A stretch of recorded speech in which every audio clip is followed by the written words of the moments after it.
할렐루야. 자, 오늘 말씀은 초대 교회의 역사하시는 하나님의 은혜의 말씀입니다. 자, 마음을 같이 하여라는 제목으로 함께 은혜를 나누실 텐데, 우리 함께 옆에 계신 성도님과 인사를 나눴으면 좋겠습니다. 마음을 같이 합시다. 네, 마음을 같이 합시다. 마음을 같이 합시다. 주님의 사랑으로 늘 마음을 같이 하여 한 성도된 공동체를 이루시고 한 성령으로 날마다 기쁘게 살아가시는 주님의 이름으로 축원을 드립니다. 저는 교회를 개척하기 전에 그 가평에 그 LM이라는 수련회에서 거기에서 예배를 드리고 또 거기에서 그 관리를 하면서 사역을 감당했습니다. 또 가평 수련원에서 앞마당을 내려다보면 앞마당 전체가 모두 잔디밭이었어요. 몇천 평이 되는 그 잔디밭을 바라보면서 참 잔디밭이 넓구나. 그리고 그 아래 두 마리의 개를 키웠습니다. 그리고 제가 가는 곳마다 또 하나님께서 역사하시고 또 하나님께서 은혜를 베푸셔서 가는 곳마다 좋은 일들이 있었어요. 그리고 저희가 4층에 살았던 것 같아요. 지금 좀 기억이 가물가물한데 4층에 살았던 것 같은데 4층이 얼마나 넓었는지 아이들이 뛰어다니고 소리를 질러도 누가 뭐라고 부르는 사람이 없었어요. 그리고 한참 운동장처럼 뛰어다니다가 아이들이 지치면 잠을 자곤 했습니다. 아이들의 천국이었었죠. 그 1층, 지하 1층은 내려가면은 큰 카페가 있었어요. 제 카페예요, 그냥. 제가 그냥 거기서 커피를 내려서 커피를 마시면서 앞을 내려다보면 앞에는 무엇이 있냐면 나무가 있었고 그리고 높은 산이 있어가지고 겨울에는 그 눈이 많이 내립니다, 가평은. 그래서 잣나무가 이렇게 앞을 내려다 보이고 또 여름에는 시원한 그런 광경에서 또 앞에는 풀장이 있어서 아이들을 데리고 가서 마음껏 수영을 할 수 있었던 그런 곳입니다. 또 한쪽에는 벤치가 있어가지고 그 벤치에서 아이들이 진짜 아침부터 저녁까지 놀 정도로 밤늦게 그 풀필이 그러니까 뭐 메뚜기나 이런 소리를 들으면서 아이들이 잠을 자곤 했습니다. 하늘을 보면 유성이 떨어지고 별이 떨어져서 늘 별을 통해서 감사함을 느끼는 그런 곳에 살았어요. 아이들은 너무 좋아했죠. 그러면서 하나님께서 그 관리하고 여러 가지 그 건물이 고장난 것을 관리하고 문제가 생기면 관리하면서 그런 마음을 주셨어요. 개척을 해야 되겠다. 개척을 해야 되겠다. 그때 담임 목사님이 저에게 물었습니다. 왜 개척을 하려고 하느냐? 같이 사역을 함께 마무리하자라는 식으로 말씀하시는데 하나님께서 저에게 개척의 마음을 주셨는데 그 개척의 마음을 주시는 그 말씀에 이 본문 말씀이 저에게 쑥 들어왔어요. 하나님께서 우리에게 주신 사명, 우리 가정에 주신 사명이 있을 것이다. 그리고 한평생 살아봤자 우리가 7, 80, 강건하면 7, 80이고 100년인데 하나님의 일을 위해서, 하나님의 나라를 위해서 살아야 되겠다. 그리고 하나님이 원하는 그 교회를 초대교회에서 찾게 되었습니다. 그 초대교회를 이루고 싶었던 그런 마음을 주신 하나님께서. 초대교회처럼 그렇게 교회를 세우고 싶었어요. 담임 목사님한테 왜 교회를 개척하리라고 하느냐. 저도 이 초대교회처럼 떡을 떼고 기도하며 서로 한 마음이 되어서 하나된 공동체를 이루고 싶습니다. 제 남은 여생 주님을 위해서 몸을 바쳐서 헌신하겠는데 무언가 의미를 있는 그런 인생을 살아야 되지 않겠습니까? 라고 하면서 그 사역을 그만두고 개척을 시작했습니다. 반대하는 사람도 많았죠. 참 어려운 시절에 개척을 하느냐. 이렇게 어렵고 힘든 시절에 왜 개척을 하려고 하느냐. 그러면서 걱정하시는 분들도 많았습니다. 하지만 하나님의 부르심은 변치 않았습니다. 그리고 성령님께서 은혜를 주셔서 바로 여러 지역을 다닌 끝에 이곳에 개척하게 하셨고 이곳에 꿈을 통해서 저에게 환상을 통해서 보여주시고 이곳을 열어주셨어요. 그리고 지금까지 달려왔어요. 그러면서 저는 그런 꿈을 꾸었습니다. 진짜 우리가 교회를 개척하고 한 마음 된 한 공동체가 서로 사랑하면서 하나님의 나라를 위해서 끊임없이 달려간다면 하나님께서 기뻐하시진 않을까. 그리고 이왕이면 이쪽 남양주에서 나중에 언젠가 기회가 되면 하나님께서 기회를 열어주시면 꿈꾸는 교회, 진짜 쉼이 있는 교회, 주일이 기다려지는 교회, 그런 교회, 그런 교회를 만들고 싶은 그런 꿈을 꾸고 있습니다. 먼저 다른 교회에 그런 비슷한 꿈을 꾸고 있는 그 교회도 있더라고요. 그래서 작은 그 펜션에서 시작했는데 지금은 다산에 어떤 한 그 고즈넉한 그 경치 좋은 곳에 교회를 세우고 그리고 거기에 주일만 되면 사람들이 물밀듯이 밀려오는 교회가 있었습니다. 그런 교회. 지금 그런 교회가 있더라고요. 그런 교회를 꿈꾸며 달려가고 있습니다. 그러면서 오늘 본문 사도행전을 제가 설교를 하면서 이 본문 말씀을 가지고 설교를 하게 되었는데 이 본문 말씀은 2장에도 기록되어 있지만 4장에도 거의 비슷하게 기록되어 있어요. 자, 함께 우리 본문 내용을 살펴보면서 이 어떠한 하나님의 메시지와 꿈이 있는지 한번 보도록 하겠습니다. 이 본문 37절 한번 보도록 하겠습니다. 그들이 이 말씀을 듣고 마음에 찔려 베드로와 다른 사도들에게 물어 이르되, 자, 그들이 이 말씀을 듣는다는 얘기는, 자, 베드로가 설교한 그 말씀을 듣습니다. 자, 초대 교회에 이 베드로를 통해서 하나님께서 일하시는데, 베드로에게 하나님께서 병 고치는 은사와 또 이적을 행하게 하십니다. 그리고 베드로에게 설교를 시키는데, 성령에 이끌림 바 되어서 설교를 시키거든요. 근데 이 설교를 듣고 마음이 찔렸어요. 많은 사람들이 마음에 찔렸습니다. 그리고 회개하고 예수 그리스도 이름으로 세례를 받고 죄사함을 받습니다. 예수 그리스도가 없었던 그런 시대에 자기 인생 가운데 자기 뜻대로 살아갔던 많은 사람들이 예수 그리스도를 시인하고 믿고 그동안 지었던 여러 가지 죄를 회개합니다. 그리고 이제는 변화된 인생을 살아가죠. 자, 베드로와 다른 사도들에게 물어 이르되 형제들아 우리가 어찌할꼬 하거늘 38절 베드로가 이르되 너희가 회개하여 각각 예수 그리스도의 이름으로 세례를 받고 죄사함을 받으라 그리하면 성령의 선물을 받으리니. 자, 많은 사람들이 회개하고 돌이켜 죄사함을 받고 성령의 선물을 받습니다. 성령의 선물을 받습니다. 자, 39절. 이 약속은 너희와 너희 자녀와 모든 먼데 사람 곧 우리 하나님이 얼마든지 부르시는 자들에게 하신 것이라 하고 예수님을 믿는 모든 사람들에게 역사하는 그런 놀라운 은혜가 이 당시에 주님을 알고자 하는 모든 사람들에게 임하였다는 것이에요. 여러분들께서도 성령을 선물로 주셨어요. 이 자리에 오는 순간 이 문턱을 넘은 순간 성령님께서 역사하셔서 이곳에 문턱을 넘으셨다는 것이십니다. 성령님께서 인도하시지 않으신다면 교회의 문턱을 넘을 수가 없습니다. 교회의 문턱만 와도 두려워서 떠는 사람이 있어요. 교회의 문턱에 와도 문을 열지 못하는 사람이 있습니다. 그런 사람이 있더라고요, 저는. 그래서 여러분들에게 성령의 선물, 성령의 열매를 맺게 하시는 거예요. 사랑과 희락과 화평과 온유와 그죠? 인내와 충성과 이런 것들을 한 가지 한 가지씩 맺게 하신다는 것이. 그래서 여기까지 달려오신 거예요. 자, 오늘 본문에 보시면 37절에 마음이 찔려라는 뜻이 있습니다. 이 헬라어로 카테니게산이라는 말인데 찔리다 이런 뜻은 때리다, 격하게 찔려, 관통하다, 실신하다, 아프게 찢으며 뚫고 나가다라는 뜻입니다. 마음이 찔리다는 원어의 표현은 찔리다, 실신하다. 그러니까 베드로의 그 성령의 은혜의 말씀을 듣고 내 마음이 찔리고 내가 실신할 정도로 변화되었다는 얘기죠. 그냥 마음이 살짝 찔린 것이 아닙니다. 올더 게스트 거리에 지나가다가 요한 웨슬리 목사님이 마음이 뜨거워졌어요. 변화를 받습니다.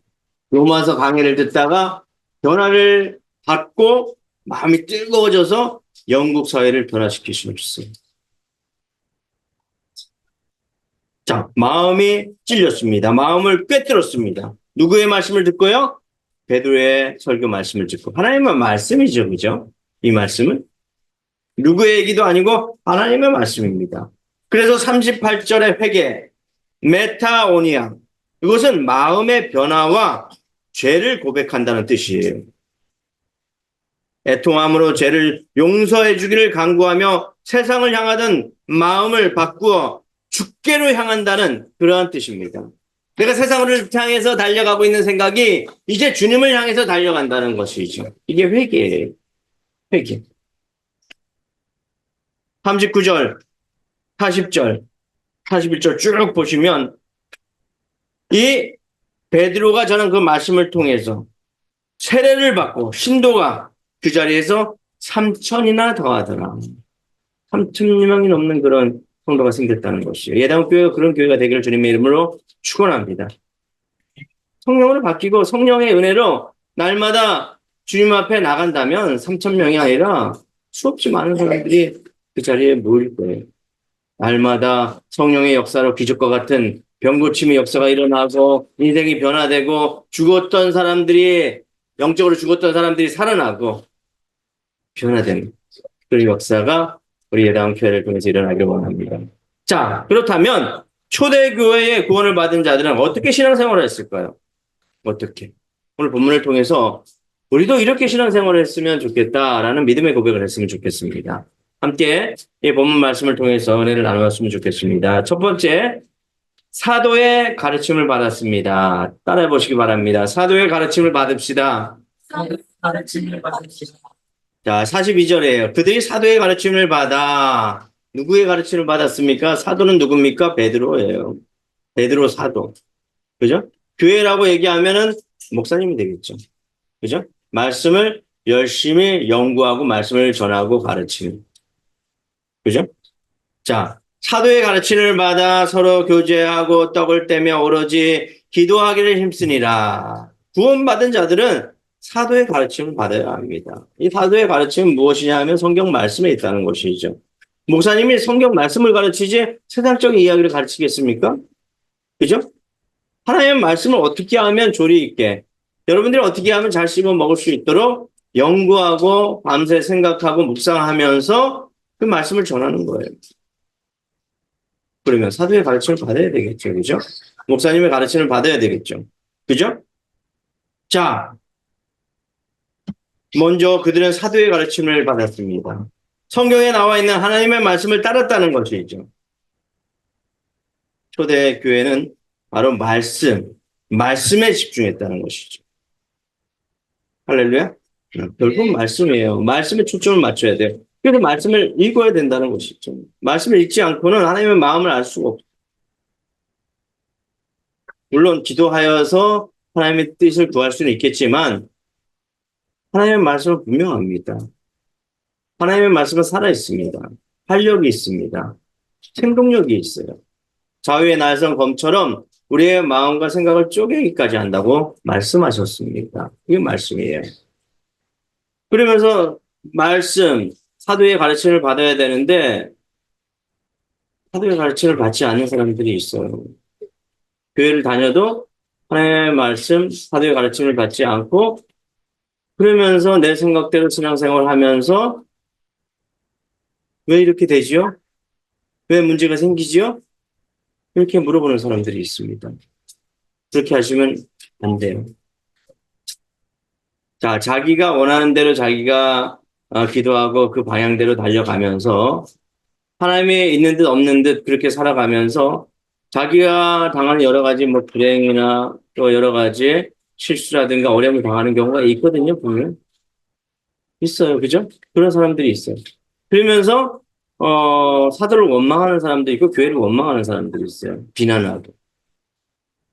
우리 민수기 13장에 보시면 모세를 비방을 하는 사람이 있습니다. 미리암이라는 사람이 있는데 그 미리암은 그래도 70인 장로처럼 그 핵심적인 그런 인물이에요. 교회로 말하면 뭐 권사님쯤 되는 그런 직분을 가지고 있는 사람들이죠. 그런데 이 모세를 비방해요. 왜 비방하냐? 모세가 보기에 에, 잘못된 일을 하고 있는 것 같이 보이거든요. 그래서 비방합니다. 그래서 하나님께서 나타나서 미리암에게 한센병을 줘요. 왜 하나님의 사자 모세를 비방하느냐? 하나님께서 세우셨고 하나님 뜻대로 이행하게 하시는데 왜 비방하느냐 하면서 한센병을 이렇게 그에게 주는데 또 아론이 와가지고 그런 얘기를 해요. 한센병을 걸린 이 미리암을 좀 살려주십시오. 그래서 모세가 또 그때 미리암을 위해서 기도합니다. 하나님께서 그걸 들으시고 또 이 미리암의 병을 고쳐주셔요. 그래, 이래 동안 이 진영 밖에 나가 있다가 들어와라. 이래 동안. 그러면서 다시 회복시키시거든요.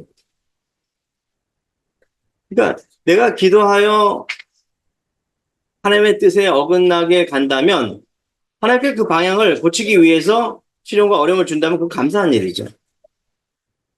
그죠? 근데 오히려 기도하는 사람을 원망하거나 너의 기도는 응답되어지지 않아. 이렇게 얘기한다면 얼마나 하나님께서 한탄하시겠습니까? 그죠? 기도의 응답 중에서 반대로 응답하는 거 있어요. 내가 잘못하고 있는데 하나님께서 그걸 고쳐야 되잖아요. 고치기 위해서 그에게 징계를 주고 어려움을 겪게 하거든요. 빨리 깨닫고 돌아서야 되는 거죠, 그때는. 그죠? 때로는 무응답하실 때도 있고 반대로 응답하실 때가 있단 말이에요. 그러면서 응답하지 않는다고 원망 불편하면 되겠습니까? 아니에요. 그 시간을 지나면, 그 어려운 시절을 지나면 하나님께서 다시금 그를 회복시켜 주시고 더 크고 놀라운 일들을 행하신다니까요. 할렐루야. 그래서 네. 사도의 가르침을 받으라는 것이에요. 그래서 하나님의 말씀을 우리가 깊이 들어가야 된다는 것이죠. 자, 둘째, 이 초대교회는 믿는 사람들이 함께 나누었습니다. 우리 함께 따라 보시기 바랍니다. 서로 함께 나누며 삽시다. 네, 제가 진짜 교회를 개척하면서 원했던 것은 어떻게 하면 나눌 수 있을까? 달란트가 달라요. 다 상황이 다 다릅니다. 형편이 다 달라요. 그렇다면 하나님께서 그 다른 형편 속에서 우리에게 채우시려는 무언가 있을 것이라는 거죠. 무언가 있을 거예요, 그죠? 달란트도 다 다르고 그럼 다 잘 가르치는 은사만 있으면 다 가르치는 사람이 있겠네요, 그죠? 섬기고 베푸는 사람이 없다면 교회는 유지가 안 됩니다. 그죠? 어떤 분은 섬기는 은사가 있는 사람이 있고, 어떤 분은 가르치는 은사가 있는 분이 있고, 어떤 분은 마음을 위로하는 그런 은사가 있는 분이 있습니다. 그러한 것처럼 이 초대 교회에 그래왔다는 것이. 봐요? 84절입니다. 믿는 사람이 다 함께 있어 모든 물건을 서로 통용하고. 이게 문제예요. 이 사회의 문제가 무엇이냐면 가진 자는 계속 끊임없이 가지려고. 그러므로 말미암아 없는 자는 끊임없이 얻게 됩니다. 그죠? 부조리한 자본주의죠. 천박한 자본주의라고 얘기합니다. 이것은. 자, 진짜 자본주의고 진짜 민주주의라면 나눔과 베품이 이루어져야 한다는 것이지. 나눔과 베품이. 그것이 교회 안에서 먼저 실천되어야 한다는 거예요. 교회에서 선교하고, 교회에서 서로 나누고, 교회에서 물건들을 서로 통용하는 거죠. A라는 사람들이 이 물건이 필요하면 이 B라는 사람들이 이 물건이 필요하지 않을 수가 있어요. 그냥 쌓아놓는 거예요, 계속. 쌓아놓다 보면 그건 어떻게 돼요? 그냥 버려지게 됩니다. 그럼 B라는 사람들이 이걸 통용하면 B는 잘 활용합니다. 그래서 서로 통용하고 활용해요. 자, 우리 유럽이나 미국에는 먹는 것이 넘쳐납니다. 그렇지만 아프리카에는 없는 것들이 아주 수없이 많아요. 잘 통용되면 아프리카에 있는 사람도 잘 먹고 살아요. 제가 그 호텔에 그 중식을 제공하고 저녁을 제공하는 그런 그 모임이 있어서 갔는데 놀라운 일을 발견했어요. 호텔에서 뷔페를 이렇게 쫙 먹잖아요. 귀하고 아주 좋은 음식이 있는데 이 음식을 다 먹고 난 다음에 남은 걸 어떻게 하는지 알아요? 다 버려요. 쓰레기통을 가져다니면서 멀쩡한 음식을 쓱쓱쓱 담아서 그냥 버리더라고요. 왜 그러는 줄 알아요? 호텔의 명성을 유지하기 위해서 그런 거지. 그리고 그걸 사료로 그냥 버려요. 깜짝 놀랐어. 저것을 가져와서 없는 사람들, 먹고 싶은 사람들을 나눠주면 얼마나 그것이 효용 가치가 있을까. 그런 거죠. 교회가 하는 일이 바로 그 일이에요. 나누고 통용하는 거. 45절이에요. 또 재산과 소유를 팔아 각 사람의 필요를 따라 나눠주며 이렇게 되면 부족한 것이 없습니다. 46절 날마다 마음을 같이 성전 모이기에 힘쓰고 집에서 떡을 떼며 기쁨과 순전한 마음으로 음식을 먹고 성령으로 하나 된 교회죠. 그죠? 성령 충만한 교회입니다. 모여서 가르침을 받고 힘써서 성령의 역사가 나타나기 때문에 그로 말미암아 내 안에 있는 성령님께서 주장하시는 거죠. 나누어라. 베풀어라. 그리고 또 베품을 통해서 다시금 돌고 돌고 돌고 나에게로 또 오는 거예요. 이 코이노니아라고 하죠. 헬라어로 교제를 코이노니아.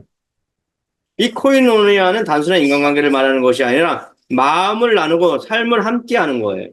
삶을. 그게 교제죠. 그래서 날마다 교회에 날마다 성전에 모이기를 힘쓰는 거예요. 교회에 모이는 것이 즐거운 거죠. 그죠? 세상에는 이러한 것들을 나눌 수가 없고 세상에는 이런 것들을 볼 수 없기 때문에 교회로 오는 거죠. 교회라면 무엇을 합니까? 세 번째, 하나님께 예배를 드렸습니다.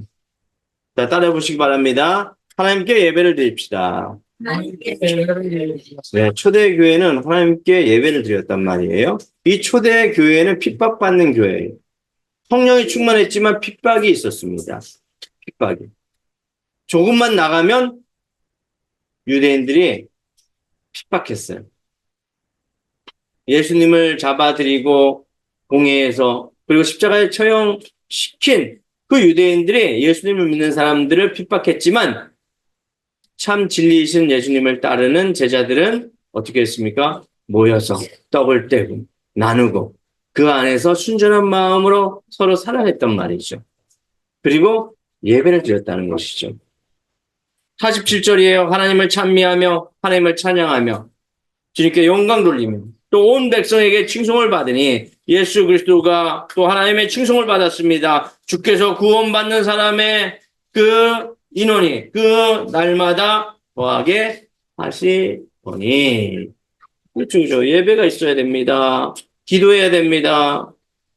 그 안에서 기도하고 성령 충만하여 하나가 되어지니까 날마다 믿는 자들이 더욱더 늘어나는 것이죠. 할렐루야. 아멘. 그런 교회. 모여서 기쁨이 넘치고 모임으로 인해서 서로 나누고 기도하는 그런 공동체가 하나님께서 원하는 초대교회 공동체라는 것이죠. 이런 초대교회 공동체를 이룬다면 내 삶에 행복을 이룰 수 있지 않을까.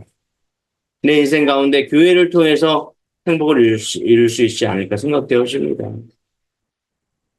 그래서 우리는 서로 이렇게 하나님 안에서 떡을 떼고 날마다 만나서 주님을 얘기하고 주님께서 베푸신 그 놀라운 은혜를 이야기하면 시간 가는 줄 모를 거예요. 여러분, 세상적인 얘기를 하다 보면은 끊임없이 내 안에 공허함이 생깁니다. 물론 세상적인 얘기도 필요하죠. 살아가는 그런 모습 가운데 세상적인 이야기도 필요합니다. 근데 세상적인 얘기만 하면, 문제는, 많으면 내 안에 공허함과 내 안에 절대적인 빈곤을 느껴요. 절대적인 빈곤.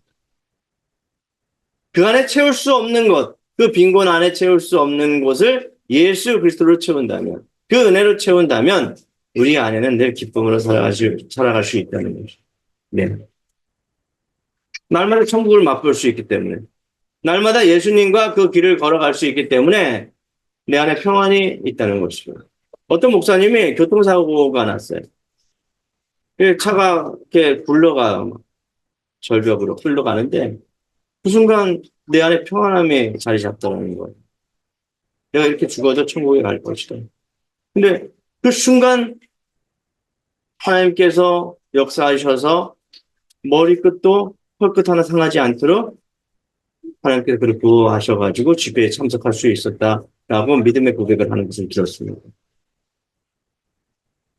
우리가 죽음 앞에서는 진실해져요, 사람이. 평상시에 거짓말도 하고 평상시에 남들을 비난하던 그런 사람도 죽음이 딱 맞닥뜨려지면 진실해집니다. 그리고 죽음 앞에 막 이렇게 다가오면 가족을 생각한다고 그래요. 그리고 가장 가까웠던 사람들을 생각하면서 그들을 만나보고 싶어하고 그들과 대화하고 싶어하고 그리고 그 대화가 일상적인 대화라고 합니다. 뭐 밥은 먹었니? 이런 식으로. 그리고 인생을 마감한다고 합니다. 그렇습니다. 우리는 이 땅에서 죽음을 맞이하는 것처럼 그렇게 살아가시기 바랍니다. 그랬을 때 천국을 이룰 수 있어요. 그랬을 때 예수 그리스도를 통해서 평안을 이룰 수가 있습니다. 그 죽음을 맞이하는 것처럼 살아가는 것이 무엇이냐면 날마다 예배로 살아가는 것이에요. 날마다. 제가 누누이 말씀드리지만 삶이 예배가 되어져야 한다. 삶이 예배가 되어져야 한다. 그 예배 여기에서 딱 끝나는 예배가 아니라 우리가 살아가는 것이 예배가 되어져야 한다는 것이죠. 삶이 예배가 되어져야 한다. 그것이 진정한 예배예요. 날마다 떡을 떼어지며 날마다 기도하며 날마다 주님이 베푸신 은혜에 감사하며 그렇게 승리하는 그런 삶. 그러므로 말미암아 내가 세상 가운데 가더라도 나눌 수 있고 그 은혜가 넘쳐서 사랑을 베풀 수가 있고 헌화가 되어갈 수 있고 왜 그렇습니까? 예수님께서는 내 안에 한량 없는 은혜를 베풀어 주시기 때문에 그런 것이에요. 그런 교회가 바로 예당원 교회예요. 예당원 교회는 예수님이 우리 안에 들어오셔서 다운이라는 뜻이 들어오다라는 뜻이잖아요. 그죠? 복이 들어옵니다. 얘들아 다 이곳에 모여라. 다 와라. 이런 뜻이에요. 다운. 그리고 예수님을 사랑하고 기뻐하며 주님께 그 주신 소명과 은혜로 목마른 영혼에게 생수를 공급하고 상처 입은 영혼을 주님의 말씀으로 회복하는 그런 교회 함께 걸어갑시다. 기도하겠습니다.